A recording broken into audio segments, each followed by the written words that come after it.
ये कहानी है एक लड़के की जो परीक्षा में फेल हो गया।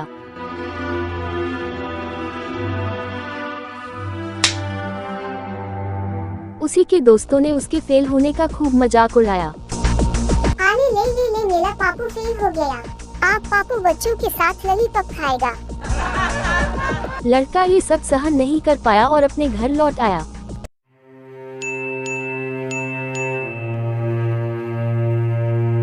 वो इतना उस विषय में सोचने लगा कि तनाव में डूब गया। माँ ने लड़के को बहुत समझाया, बेटा फेल होना इतनी बड़ी बात नहीं है कि तुम इतने परेशान हो जाओ और आगे के जीवन पर खुद ही बाधा बन जाओ। जब तक इंसान अच्छे बुरे, सफलता असफलता के दौर से खुद नहीं गुजरता, तब तक वह जीवन को अच्छे से नहीं समझ पाता और बड़े काम भी नहीं कर सकता। लेकिन उसे उनकी बातों से ना कोई फर्क पड़ा, ना संतुष्टि मिली। अशांति और निराशा में डूबा वह लड़का एक रात खुद को हानि पहुंचाने के इरादे से चल दिया।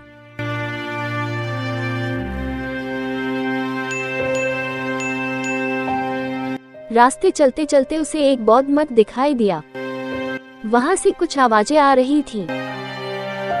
लड़का उत्सुकतावश मठ के अंदर प्रवेश कर गया।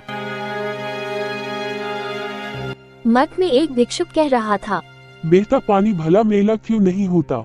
क्योंकि वह बहता है। उसके मार्ग में आने वाली बाधाएं उसे क्यों नहीं रोक पाती? क्योंकि वह बहता रहता है। पानी की एक बूंद झरने से नदी, नदी से महानदी और फिर समुद्र कैसे बन जाता है? क्योंकि वह बहता है। इसलिए मेरे दोस्तों, आप भी कभी रुको मत, बहते रहो।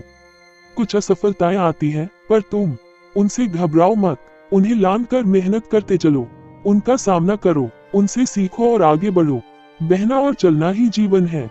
असफलता से घबराकर रुक गए तो उसी तरह सड़ जाओगे जैसे रुका हुआ पानी सड़ जाता है। इन शब्दों को सुनकर लड़के के मन में नई हिम्मत जगी। उसने मन में ये ठान लिया कि उसे भी बहते जल की तरह बनना है। इसी सोच के साथ वह घर की ओर मुड़ गया।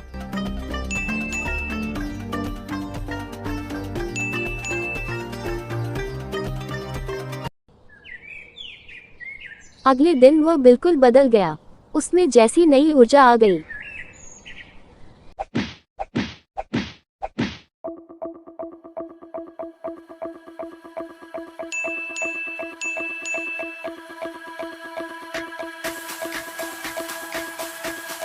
उस दिन के बाद कोई भी मजाक या बाधा उसे आगे बढ़ने से नहीं रोक पाई।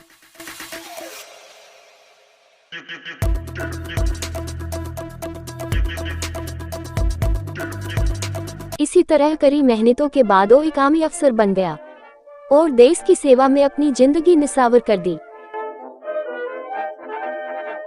जवानों, जब तक शरीर में एक बूंद खून रहेंगे, देश के लिए लड़ते रहेंगे।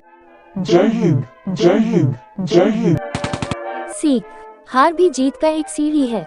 कभी हिम्मत न हारें, हमेशा आगे बढ़ते रहें।